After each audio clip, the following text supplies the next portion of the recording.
My name is Aisha, and today I want to share the story of how my life changed forever. I never imagined that one train journey would teach me lessons I will carry for the rest of my life. That day, the sky was painted with soft shades of pink and orange as the sun slowly rose above the horizon. I was carrying a small bag and a heart full of dreams. I had always loved traveling by train. The rhythmic sound of the wheels against the tracks, the rushing landscapes outside the window, and the gentle breeze that came through the open door made me feel alive. It was on that train that I first saw him. He was sitting across from me, dressed simply. Yet there was something about his eyes that caught my attention. They were warm, deep, and filled with a kindness I thought I could trust. At first, I tried not to look at him, but somehow our eyes kept meeting, and I felt a strange pull inside me. It was as if the universe itself had brought us together in that moment. He smiled at me, and I smiled back, shyly lowering my gaze. Slowly, we began to talk. His name was Adnan. He told me he was also traveling alone, going to visit relatives in the city. His voice was gentle, his words sweet, and the way he listened to me made me feel special, like no one had ever understood me before. Every laugh we shared, every glance, made my heart beat faster. By the time the train reached the next station, I felt as though I had known him forever. The hours passed like minutes, and I couldn't stop myself from dreaming of what it would be like if he stayed in my life forever. For the first time, I thought I had found love. As the train moved forward, our conversation grew deeper. He asked me about my family, my studies, and my dreams. I told him how I wanted to live a life full of freedom and choices, without fear or restrictions. He listened with such care that I felt my heart opening like a flower. He shared his own dreams too. He said he wanted someone to stand by him, to walk with him through life. When he spoke, his words painted pictures of a future where love was pure and strong. I felt my chest grow warm, and my mind whispered, maybe this is the one fate has written for me. The more we talked, the more I trusted him. He seemed so perfect, so gentle, so different from anyone else I had ever met.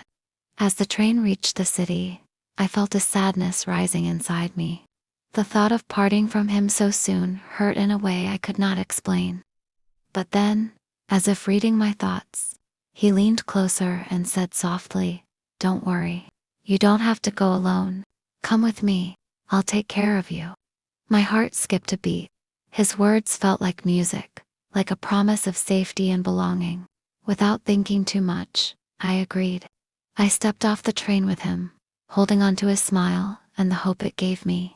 I didn't ask questions. I didn't doubt him. I simply followed my heart. At that moment, I believed love had found me.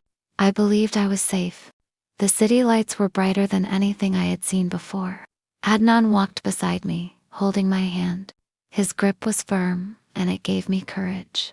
He told me about the place we were going, how I would love it there, how we could start a new life together. My heart danced at the thought. I imagined a small home, laughter, and endless love. We took a bus, then walked through narrow streets. At first, everything seemed normal.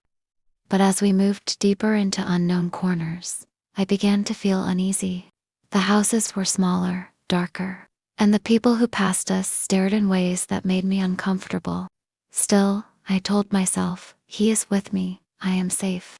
When we reached a small building, he opened the door and led me inside. The room was dimly lit, and the air smelled of dust and smoke. Something inside me whispered that this was not right, but I silenced the voice.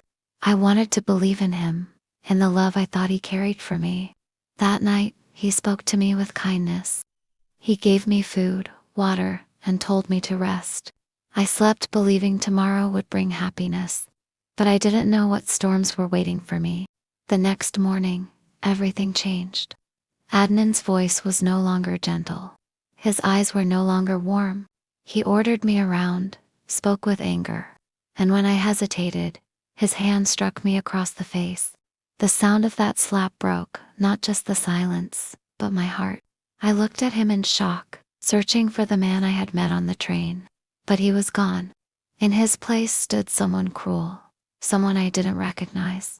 He locked the door and told me I belonged to him now, that I could not leave. Fear crawled through my veins, and I realized the truth. I had trusted a stranger. The days that followed were filled with pain. He shouted at me, pushed me, and treated me like I was worthless. Every night I cried silently, asking myself why I had been so blind.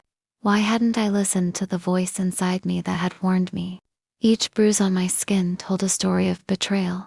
Each tear from my eyes carried regret. I was trapped, far from home, in the hands of someone who once made me believe in love. And yet, even in that darkness, a fire began to grow inside me. A voice whispered, "You cannot give up.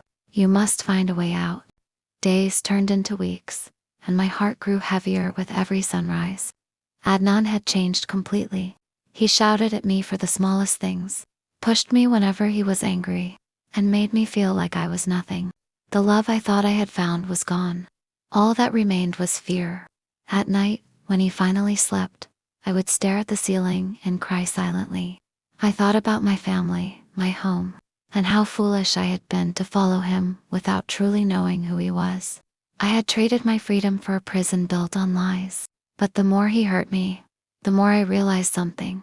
I could not let him win. I could not let my life end like this. Deep inside, I felt a spark of courage I had never known before.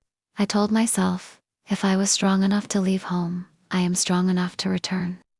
One evening, when he left the room to meet some men outside, I noticed the keys lying carelessly on the table. My hands trembled as I picked them up. My heart raced, my breath grew shallow, but I knew this was my chance.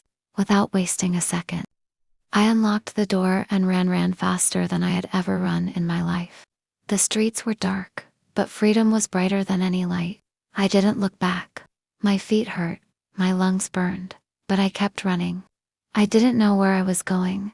I only knew I had to get away from him.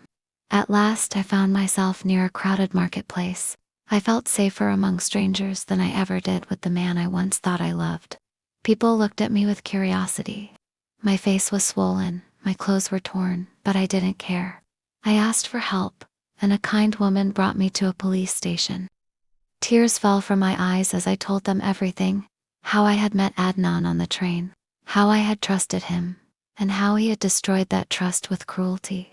The officers listened carefully, and for the first time in weeks, I felt heard. I felt seen. They promised to find him and ensure he could not hurt me again. Slowly, I felt the heavy chains of fear start to break.